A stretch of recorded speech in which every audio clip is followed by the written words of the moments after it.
नमस्कार, welcome to Suraj Pangarkar official.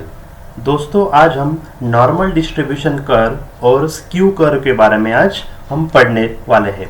Okay, तो चलो फिर स्टार्ट करते हैं नॉर्मल डिस्ट्रीब्यूशन कर्व, जिसे एनडी कर्व भी कहा जाता है। ओके, चलो उसके पहले तो उसकी थोड़ी सी थियरी हम समझ लेते हैं। थियरी क्या कहती है? A normal distribution is a distribution that occurs naturally in many situation. अभी इसका क्या मतलब हुआ? A normal distribution is a distribution that occurs naturally in many situation. Situation का मतलब है कोई भी हम प्रोसेस लेते हैं, उस प्रोसेस का अगर हम डेटा कलेक्ट करते हैं तो उस डेटा का जो डिस्ट्रीब्यूशन होता है वो बहुत सारी प्रोसेस में सेम हमें दिखाई देता है, इसलिए उसको बोला जाता है नॉर्मल डिस्ट्रीब्यूशन। नेचर की बहुत सारी प्रोसेसेस है जिसमें जो भी डेटा या सर्वे हम करेंगे उसका जो ग्राफ बनाएंगे या उसका जो डेटा का जो भी डिस्ट्रीब्यूशन होगा वह नॉर्मल होगा, एक जैसा होगा, लगभग एक जैसा होगा। इसलिए बोला है कि that occurs naturally in many situation. ये बात आपको समझ में भी नहीं आ रही है तो भी प्रॉब्लम नहीं है, जब भी हम कर्व देखेंगे आपको ये पूरा समझ में आ जाएगा। ओके, चलो कुछ पॉइंट्स है कर्व से लेके वो भी हम डिस्कस कर लेते हैं। पहला पॉइंट जो है, it shows how often an experiment will produce result. ये हमें ऐसे बताता है कि जो भी हम एक्सपेरिमेंट या सर्वे करते हैं उसके बाद जो डेटा कलेक्ट करते हैं उसका रिजल्ट कैसे आएगा। How often an experiment will produce result, उसका रिजल्ट क्या आएगा, ये कर्व हमें थोड़ा सा उसका प्रेडिक्शन पहले से ही दे देता है। सेकंड पॉइंट है कर्व के बारे में, it is a symmetric curve having a bell shape. Bell आप सबने देखी होगी, जैसा कि बेल का शेप होता है सिमेट्रिक होता है, वैसा ही इस कर्व का शेप होता है, दैट इज बेल शेप। इस कर्व को नेचर कर्व भी कहा जाता है क्योंकि नेचर की सारी प्रोसेस जो होती है उसका डेटा अगर हम कलेक्ट करेंगे तो नेचर की लगभग सारी प्रोसेस के डेटा का जो हम कर्व बनाते हैं वो भी बेल शेप आता है। इसलिए नॉर्मल डिस्ट्रीब्यूशन कर्व को हम कभी नेचर कर्व भी बोला जाता है। थर्ड पॉइंट है, it gives result near average. Average के नियर बाय आपको ये रिजल्ट देता है। और फोर्थ पॉइंट जो है वो बहुत इंपॉर्टेंट है, जैसे कि हमने सेकंड पॉइंट में ही डिस्कस किया, it is a symmetric curve. Okay, तो फोर्थ पॉइंट वही बता रहा है, half of the data will fall to the left of the mean and half towards the right. Mean का मतलब है जो भी हमने क्वालिटी कंट्रोल में देखा है मीन। ओके, तो ये मीन के हाफ में, मतलब मीन के लेफ्ट में आपका हाफ डेटा जाएगा और मीन के राइट में हाफ डेटा जाएगा, क्योंकि ये कर्व सिमेट्रिक कर्व होता है। ये कुछ बातें थी जो नॉर्मल डिस्ट्रीब्यूशन कर्व के लिए हमें जानना जरूरी था। ओके, तो हम कुछ एग्जांपल्स देखते हैं नॉर्मल डिस्ट्रीब्यूशन कर्व के। अभी यह आपको थोड़ा समझ में आ जाएगा कि नॉर्मल डिस्ट्रीब्यूशन एग्जैक्टली यानी क्या। देखे, हाइट ऑफ द पीपल, ये एग्जांपल है एनडी कर्व का। ओके, आप समझ लीजिए कि आपके जो इंस्टीट्यूट है, आपका जो कॉलेज है, वहाँ के जो भी बच्चे होंगे उन सारे बच्चों का आप अगर हाइट का मेजरमेंट लेते हैं और उसका डेटा आप कलेक्ट करते हैं और उसका कोई प्लॉट करते हैं ग्राफ, अगर आप हाइट ऑफ द पीपल या आपके कॉलेज के जो भी स्टूडेंट्स हैं उनका हाइट का अगर ग्राफ प्लॉट करोगे तो वो ग्राफ भी ऐसा बेल शेप करके ही आ जाएगा। ओके, बेल शेप करके आ जाएगा यानी क्या, half of the data mean के राइट में होगा और half of the data mean के लेफ्ट में होगा। मीन यानी क्या, जनरली नॉर्मली जो भी एज ग्रुप होगा आपके कॉलेज का, उसके एज ग्रुप के हिसाब से एक जो हाइट होगी वो आपकी मीन होगी, स्टैंडर्ड हाइट होगी। बस उसके आसपास ही बाकी स्टूडेंट्स की हाइट आपको मिलेगी। ये हम इसी कर्व से भी जान सकते हैं। देखिए, हाँ, ये जो कर्व अभी दिख रहा है आपको, इसे बोलते हैं बेल शेप कर्व या नॉर्मल डिस्ट्रीब्यूशन कर्व।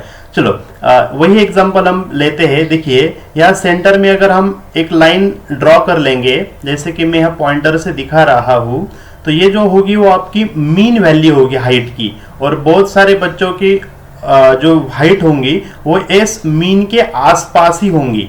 और बहुत सारे बच्चे होंगे जिनकी हाइट बहुत ही कम होंगी जो कि लेफ्ट की तरफ आएंगी, और बहुत सारे बच्चे होंगे जिनकी हाइट बहुत ज्यादा होंगी वो राइट के तरफ आएंगी। लेकिन बहुत सारे बच्चे की जो हाइट होगी या जो डेटा होगा मेजरमेंट ऑफ हाइट का वो बराबर इस मीन लाइन के आसपास आ जाएगा। इसीलिए इस कर्व को बोलते हैं बेल शेप कर्व, क्योंकि ये बेल की शेप में दिखता है।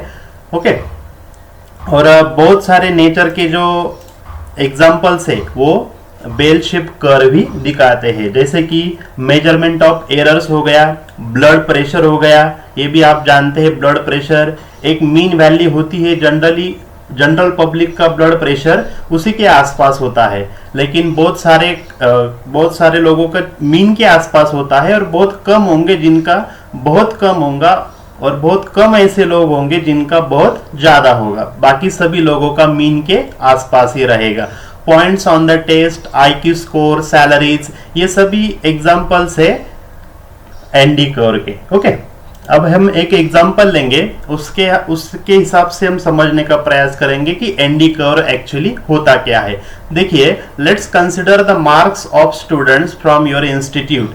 जैसे कि हम मान लेते हैं कि हमारे इंस्टीट्यूट में हमने IQ टेस्ट लिया और उस IQ टेस्ट का मार्क्स का डेटा अभी हमारे पास है, उसका अभी हम ग्राफ प्लॉट करेंगे। अभी यहाँ मैंने दो क्वेश्चंस राइज किए हैं। पहला क्वेश्चन है how many students get more than 120 marks and how many student get less than 80 marks. Okay, अभी आप समझ सकते हैं जो भी एग्जाम होती है उसमें से बहुत सारे बच्चे ऐसे ही होंगे जिनको मीन के आसपास मार्क मिलेंगे, यानी एवरेज मार्क्स मिलेंगे। बहुत थोड़े होंगे जिनको बहुत कम मार्क्स मिलेंगे, और ऐसे भी बहुत थोड़े लोग होंगे जो बहुत ज्यादा मार्क्स लेते हैं। अभी यही डाटा को हम अगर एक ग्राफ के फॉर्म में लिखेंगे तो उसका ग्राफ ये बेल शेप टाइप ही आ जाएगा। उसी को हम बोलते हैं normal distribution curve. Okay,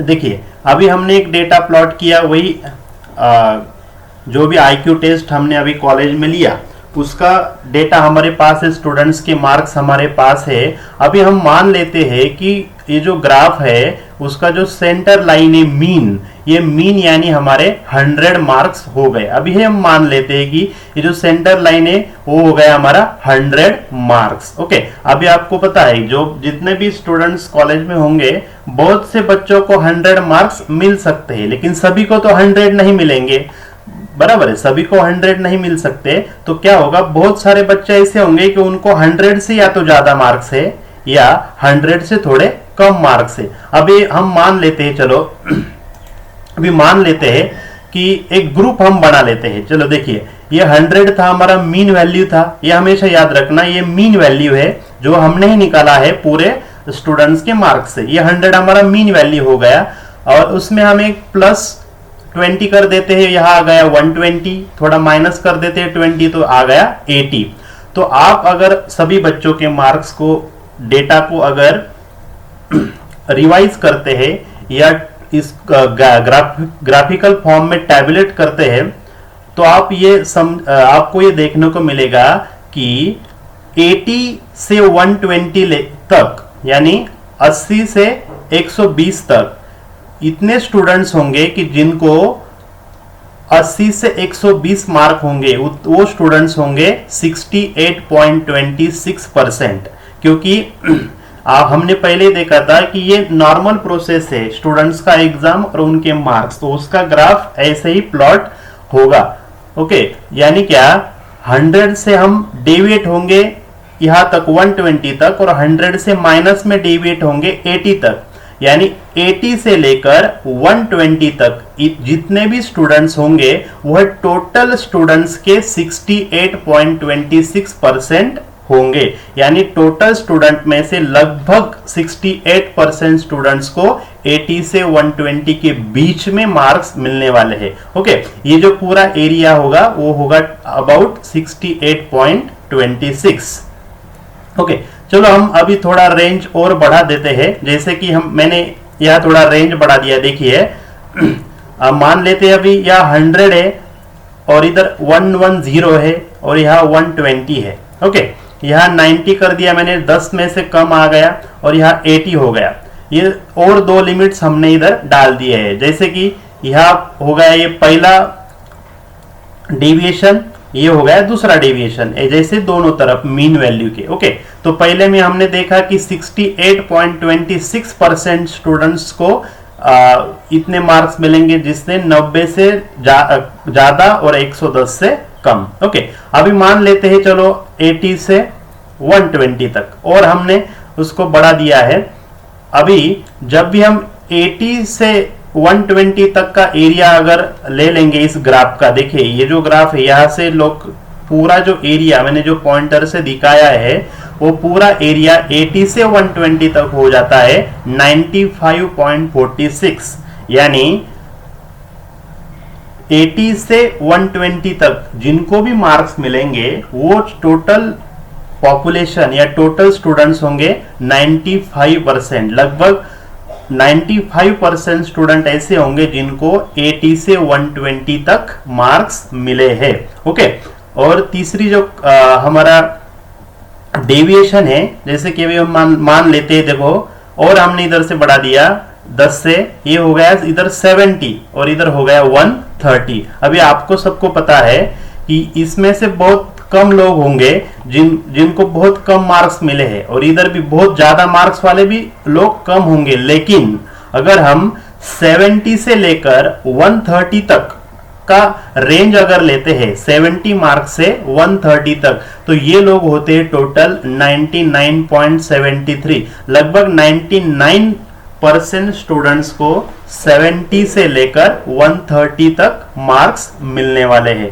okay, अभी आपको ये बात से समझ में आया होगा कि यह टोटल 100% नहीं आया है, ये हो गया है 99.73, और ये जो कर्व है ये कभी एक्स एक्सिस को टच भी नहीं कर रहा है। इसका मतलब है कि यह कभी भी जीरो नहीं होता। ये जो कर्व है वो कभी एक्सिस को टच नहीं होता, क्योंकि कोई भी एग्जांपल आप ले लीजिए, जैसे कि ये टेस्ट का ही ले लीजिए एग्जांपल, कोई तो स्टूडेंट होगा, एक हाथ दो तो स्टूडेंट होंगे जिनको 70 से भी कम मार्क्स मिलेंगे, और एक हाथ तो कोई होगा, टॉपर भी आप कह सकते हैं कि उसको 130 से भी ज्यादा मार्क्स मिलेंगे। इसलिए ये जीरो पे नहीं रुकता है कर्व, ये हमेशा कुछ वैल्यू से स्टार्ट होता है, कभी भी एक्स एक्सिस को टच नहीं करता। ये आप हमारा जनरल एग्जांपल हो गया। जब भी हम ये कर्व को स्टैंडर्ड फॉर्मेट में देखेंगे तो आपको ये कर्व ऐसा दिखने वाला है। ओके,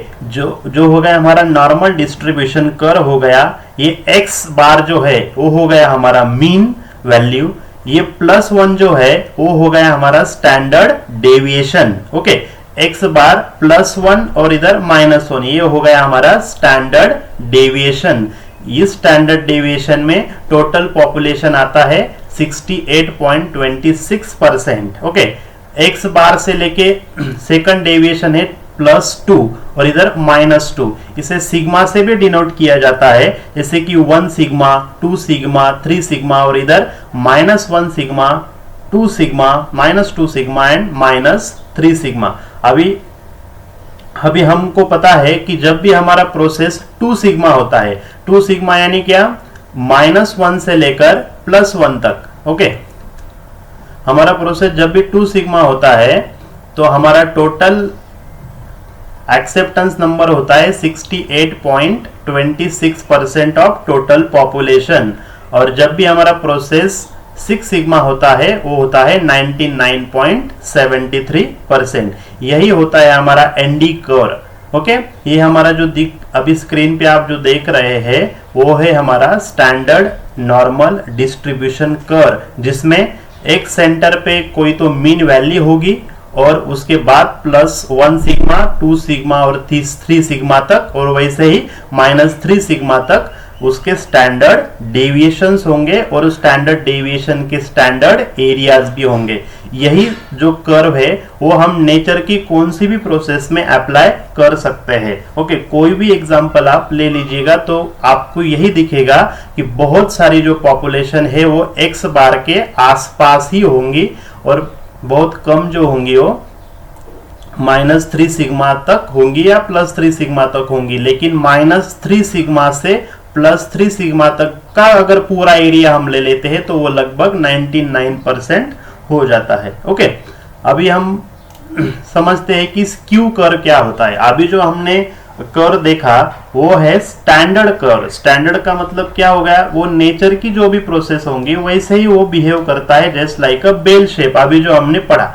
लेकिन स्क्यू का मतलब क्या होता है, स्क्यू एंडी कर्व। स्क्यू का मतलब होता है skewness is asymmetry in a distribution. जैसे कि हमने पहले ही स्लाइड पे देखा था कि ये जो कर्व है सिमेट्रिक होता है। अभी स्क्यू का मतलब वही है, अगर ये कर्व असिमेट्रिक हो जाता है, उसमें सिमेट्री होती नहीं है डिस्ट्रीब्यूशन में, तो इसको बोलते हैं स्क्यू कर्व। ओके, अभी स्क्यू कहाँ हो जाएगा, जैसे कि हमने डेविएशन प्लस में भी लिया था और माइनस में भी लिया था। इसलिए होता क्या है, in which the curve appear distorted और skewed either to the left और राइट। जब भी सिमेट्रिक होता था तो लेफ्ट और राइट में 50-50% एरिया आ जाता था। अभी असिमेट्रिक है तो क्या होगा, ये कर्व डिस्टॉर्टेड हो जाएगा या स्क्यू हो जाएगा, या तो लेफ्ट की तरफ होगा या तो राइट की तरफ होगा। ओके, अभी देखते हैं। देखिए, ये था हमारा नॉर्मल डिस्ट्रीब्यूशन कर्व जो कि बेल शेप का था, अभी हमने पढ़ा। उसमें जो सेंटर की लाइन होती है